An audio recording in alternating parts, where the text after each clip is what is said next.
ये इस बात का खुला उनके पास ये अधिकार नहीं होगा कि वो कानून का पालन कानून की तरह करें, जात देख कर न करें, तो कैसे काम हो सकता है। अमिताभ जी से बात करेंगे। अमिताभ अग्निहोत्री जी, एक जाति विशेष के लोगों को, सजातीय लोगों को आगे बढ़ाने के आरोप तो यूपी पीसीएस पर भी लगे।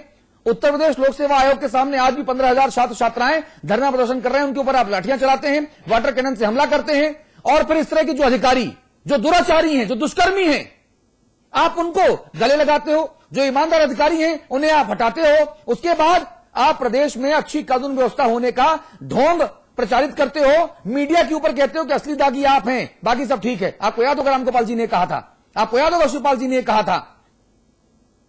असल में देखिए समस्याएं कई उसमें हैं।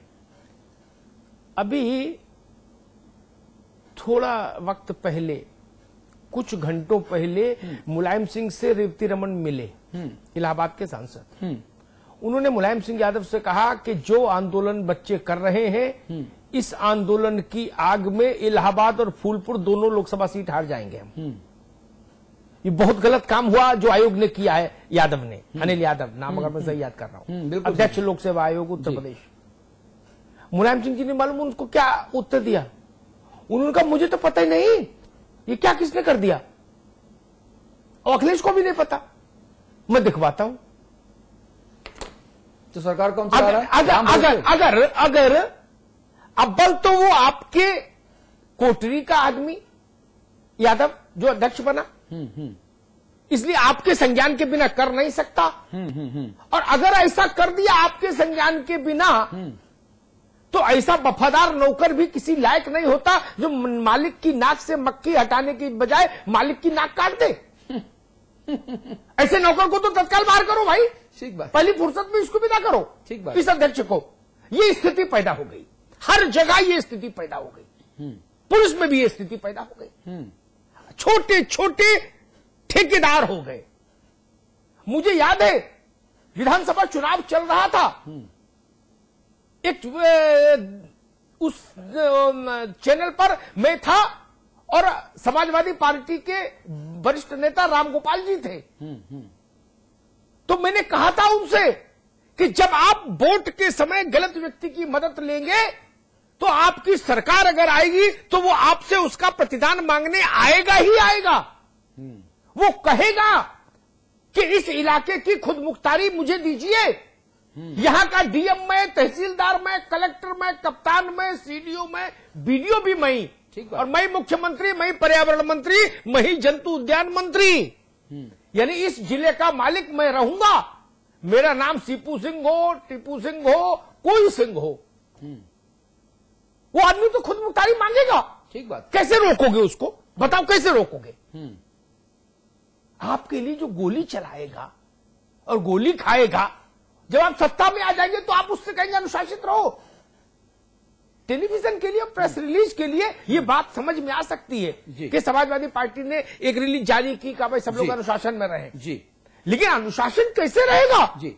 मनोज पांडे हमारे साथ जुड़ गए हैं, आप राज्य मंत्री हैं और सत्तारूढ़ समाजवादी पार्टी का नौजवान ब्राह्मण चेहरा कहे जाते हैं, मुलायम सिंह जी खुद ये मानते हैं। भाई मनोज पांडे साहब, बहुत स्वागत आपका समाचार प्लस पर। जी नमस्कार। भाई साहब मुझे बताइए, मैं एक पूरी सीरीज लेकर बैठा हूं घटनाओं की, वारदातों की। मैं अगर उनको गिनाऊंगा तो शायद आपका फोन कट जाएगा और 15 मिनट तक मैं गिनाते रह जाऊंगा। उत्तर प्रदेश में एक के बाद एक जो लॉ एंड ऑर्डर खराब हुआ जा रहा है, क्या हम इसको क्या माने? क्या ये वाकई राम राज्य है? क्या ये वाकई उत्तम प्रदेश बनने की दिशा में हम आगे बढ़े चले जा रहे हैं?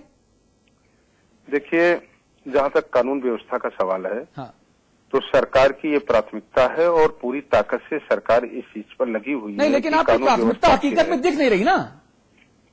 देखिए, अब कुछ घटनाएं हैं, दो लोग साइकिल से जा रहे हैं, आपस में लड़ गए, एक ने तमंचा निकाला, एक आदमी को फायर कर दिया, एक की मृत्यु हो गई। इस घटना को हम ये नहीं कह सकते कि इस घटना को रोकने का हमने उपाय नहीं हम कह सकते हैं। नहीं सुनिए पांडे जी, हम कह सकते हैं ये सरकार के इकबाल में चूक है कि आपके प्रदेश में, आपके सूबे में कोई गुंडा इतना दुस्साहसी हो गया कि इतनी सी बात में कट्टा निकाल लिया उसने। देखिए, किस व्यक्ति की कब मानसिक स्थिति क्या हो जाएगी, इसके बारे में पूर्व से कोई अनुमान नहीं लगाया जा सकता। नहीं तो अमिताभ अग्निहोत्री जी, अतुल अग्रवाल कट्टा रख के नहीं घूमेंगे। कट्टा रखने वाला व्यक्ति वो आपराधिक प्रवृत्ति का होगा, और बीट कांस्टेबल ने उसकी मुखबिरी क्यों नहीं की? उसको पकड़ के 2 कंटाप मार के कट्टा क्यों नहीं छीन लिया? जहां इस तरह की सूचनाएं मिलती हैं पुलिस वहां पर प्रभावी कार्रवाई करती है। जहां तक आजमगढ़ की घटना का प्रश्न है, हम लोग दुखी हैं, हमारे एक पूर्व विधायक की हत्या हुई है और इसमें जो लोग भी दोषी हैं सरकार उनके खिलाफ कठोरतम कार्रवाई करेगी। मनोज भाई जी नमस्कार, अमिताभ अग्निहोत्री बोल रहा था जी। प्रणाम। मनोज भाई जी कार्रवाई होगी, ठीक बात है, कुछ ना कुछ तो सरकार करेगी जरूर। एक पश्चिमी उत्तर प्रदेश के शामली के आपके नेता है, अतुल क्या नाम है जी? उनका नाम नाहिद जी एक नेता है, बड़े तेजस्वी और पराक्रमी। वो लोकसभा के उम्मीदवार नेताजी ने उनको बनाया है। उनका एक वीडियो हमारे पास हम चला रहे हैं, पहले सुनवा लीजिए। 1 मिनट सुन लीजिए, वो कैसे कैसे सांस्कृतिक वचनों का उच्चारण कर रहे हैं सरकारी अधिकारी से। जी मंत्री जी, पहले वीडियो सुन लीजिए, जैसे सुनाया जाए पूरी आवाज के साथ।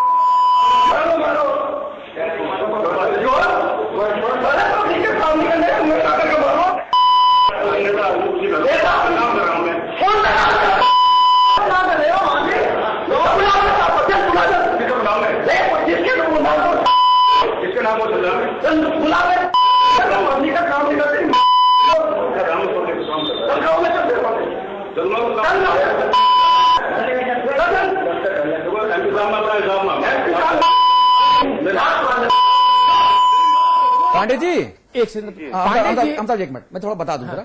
पांडे जी, जो बीप लगी थी ना, जी ये बीप दरअसल हमारे टेलीविजन चैनल्स की मजबूरियां हैं।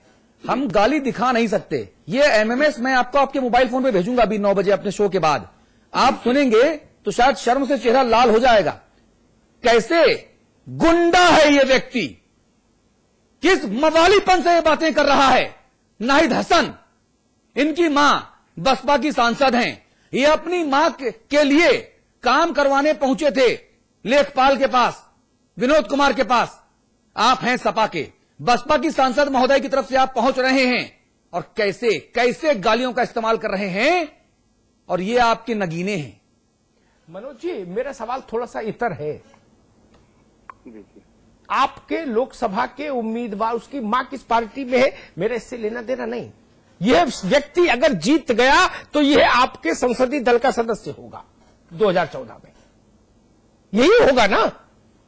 जिस संसदीय दल के नेता मुलायम सिंह यादव होंगे, उसके ये भी सम्मानित सदस्य होंगे, माननीय सांसद होंगे, जिन्होंने परिवार का कोई रिश्ता नहीं छोड़ा गालियों में।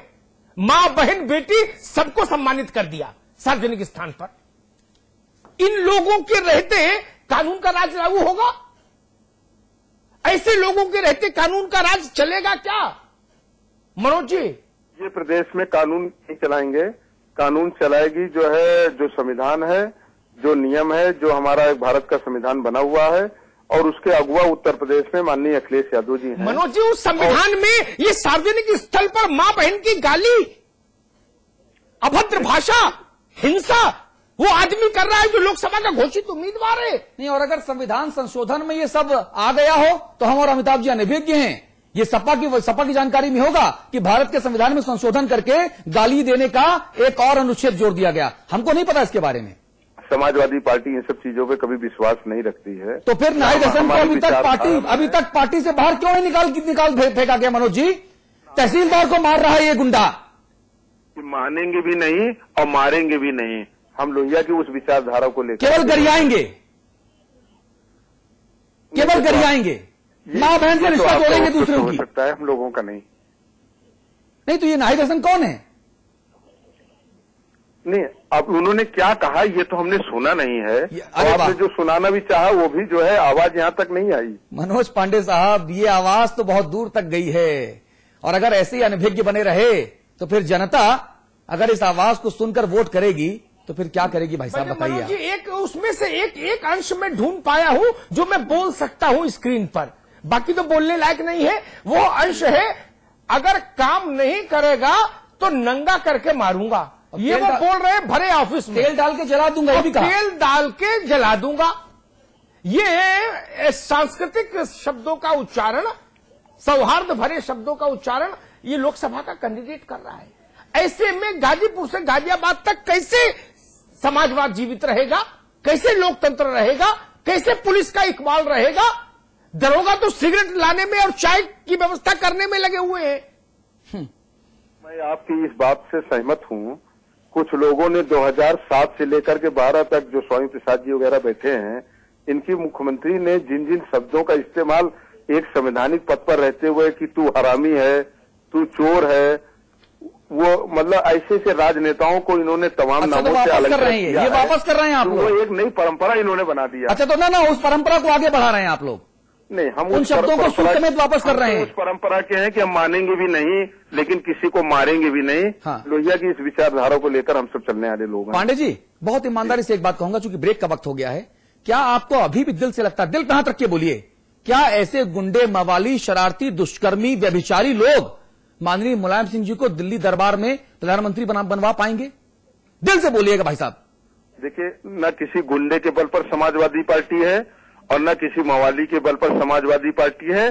समाजवादी पार्टी अपनी उच्च विचारधारा और अपने उन मूलभूत सिद्धांतों को डॉक्टर लोहिया ने पैदा किए हैं, हाँ। उन सिद्धांतों को लेकर के माननीय नेताजी के विचारों को लेकर के आगे बढ़ने वाली। मैंने लोहिया जी को ऐसे किसी की मां बहन करते ना तो देखा, ना इतिहास में पढ़ा, ना सुना भाई साहब। अब हो सकता है मैंने गलत पढ़ा हो। नहीं, समाजवादी पार्टी की इस विचारधारा में भी ये नहीं है। तो भाई साहब, फिर ये जो नाहिद हसन साहब हैं, ये कौन से समाजवाद की कौन सी प्रकोष्ठ, कौन सी विंग और कौन सी शाखा और कौन सी विचारधारा को पालित और पोषित कर रहे हैं, जरा बताइए मुझे। नहीं, मैं आप क्षमा करिए, मैंने तो सुना भी नहीं और मैंने उनको कहीं। दोबारा सुनवाऊं क्या? दोबारा सुनवाऊं भाई साहब? जो आप सुना है उसमें केवल बीप की आवाज आती है। अच्छा, आपको बीप नहीं चाहिए। मैं आपको एमएमएस भेजता हूं भाई साहब, है ना? हाँ, एसएमएस। Thank you. अच्छा, थैंक यू भैया, थैंक यू। देखिए अमिताभ जी, बहुत संक्षेप में टिप्पणी चाहूंगा। ये हमारे जनप्रतिनिधियों का रवैया है। उत्तर प्रदेश की पुलिस का जितना दुरुपयोग, शोषण हुआ और ऐसा इंजेक्शन सरकारें उसके लगा देती हैं शपथ ग्रहण के तुरंत बाद कि वो पुलिस तेज विहीन हो जाती है, निस्तेज हो जाती है। उसका काम साहब का कुत्ता घुमाना और बड़े साहब के लिए सिगरेट लाना और नेताजी के पांव दबाना, इसके अलावा कोई काम नहीं रहता। अमिताभ जी, एक है मेम साहब को और बिटिया रानी को घुमाना, सैर कराना, ये भी तो है। हाँ, और जो पुलिस का अधिकारी है उसके पास एक ही काम है कि भाई जब बड़े साहब की या नेताजी की पत्नी आए तो उनको मॉल में शॉपिंग कराइए और बिल जो है वो सीओ दे और एसपी दे और डीएसपी दे। ठीक बात। जब इतने तक कन्फाइंड हो गई उत्तर प्रदेश की पुलिस तो स्वाभाविक है गुंडा रह जाएगा। ठीक है, एक ब्रेक हमको यहां पर लेना है। मौर्य जी, मैंने जो वक्त आपसे लिया था उस वक्त से मैं तकरीबन 12-13 मिनट ऊपर जा चुका हूं। मैं माफी चाहूंगा उसके लिए। बहुत धन्यवाद, आप समाचार प्लस पर आए। मैं मौर्य जी का शुक्रिया करूंगा। अमिताभ जी, गोविंद भाई, महेंद्र भाई, आप बने रहेंगे। और अभी भी सत्तारूढ़ समाजवादी पार्टी के जमीनी नेता भाई रविदास मेहरोत्रा जी की ये कुर्सी हम सभी को मुंह चढ़ा रही है और इससे ज्यादा हमारे 22 करोड़ दर्शकों को ये खाली पड़ी कुर्सी मुंह चढ़ा रही है। यह है सत्तारूढ़ समाजवाद और उस पार्टी का एक नया मानस, एक नई सोच, एक नई रवायत और एक नई परंपरा। तुरंत लौट के आते हैं। गजब भयो रामा, जुलम भयो रामा, टीपू राज में हत्या के बाद हंगामा, आतंक का एक और काला कारनामा, समाजवाद या जंगलवाद।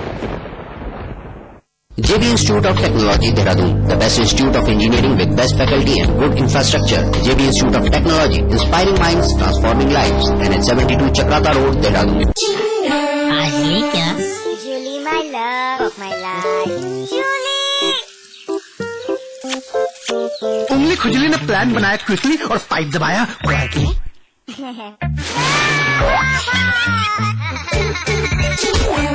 रिफ्रेशिंग मिनी गम। आजली क्या? सिर दर्द से फट जाएगा। अजूबी लो। सर दर्द, बदन दर्द, दांत दर्द, जुकाम, अजूबी से आराम। अजूबी। खोल दो इन खिड़कियों को, इन दरवाजों को, हाथों को फिर से हाथों में डालो। किसी को गुदगुदाओ, किसी को गोद उठाओ, दोस्ती करो, मोहब्बत करो। पास पास आओ,